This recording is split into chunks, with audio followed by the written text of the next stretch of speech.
I have just chaired another meeting of Cobra, where we again discussed the callous and cowardly terrorist attack in Manchester last night, and the operational response from the security service, the police and other emergency services.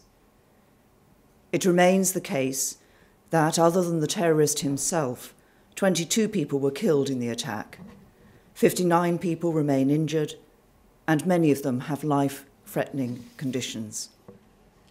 As Greater Manchester Police confirmed earlier today, the perpetrator was Salman Ramadan Abidi, a 22-year-old who was born and brought up in Britain.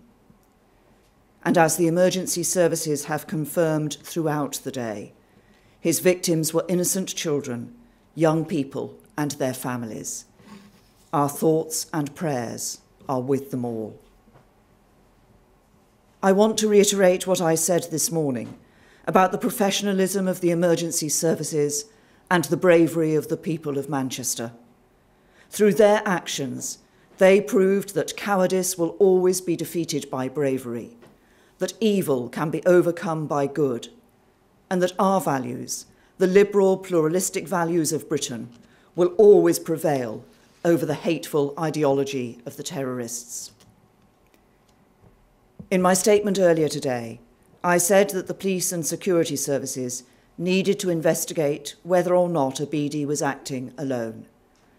Those investigations continue, but the work undertaken throughout the day has revealed that it is a possibility we cannot ignore, that there is a wider group of individuals linked to this attack.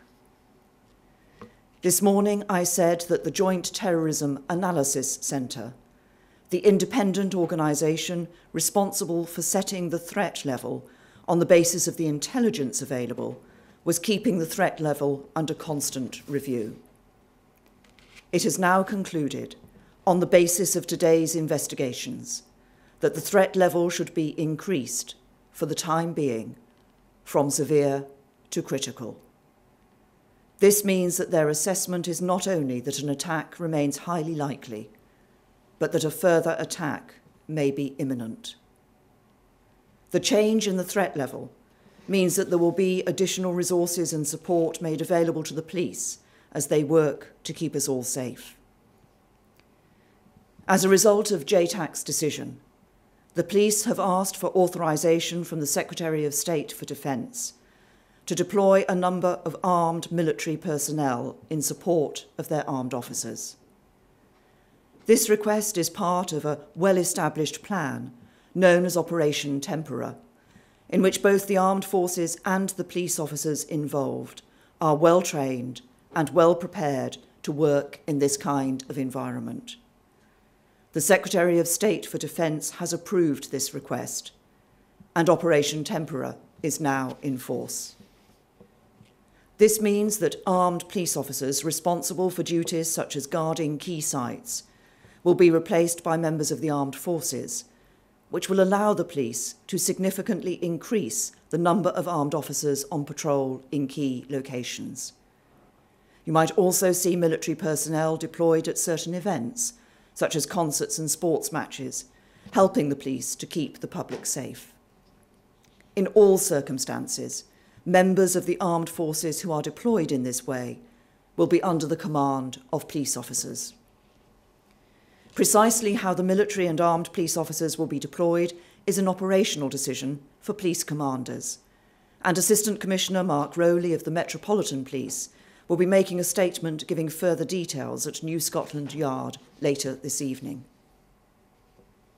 In the coming days and weeks, there will of course be many events hosted up and down the country.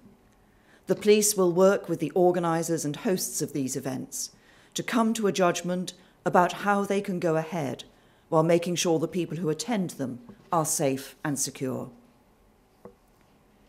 I do not want the public to feel unduly alarmed. We have faced a serious terrorist threat in our country for many years, and the operational response I have just outlined is a proportionate and sensible response to the threat that our security experts judge we face.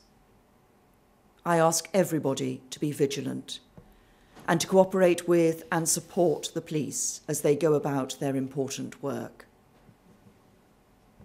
I want to end by repeating the important message I gave in my statement earlier today.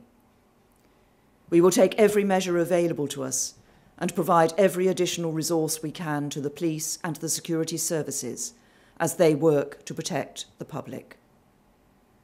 And while we mourn the victims of last night's appalling attack, we stand defiant. The spirit of Manchester and the spirit of Britain is far mightier than the sick plots of depraved terrorists. That is why the terrorists will never win, and we will prevail.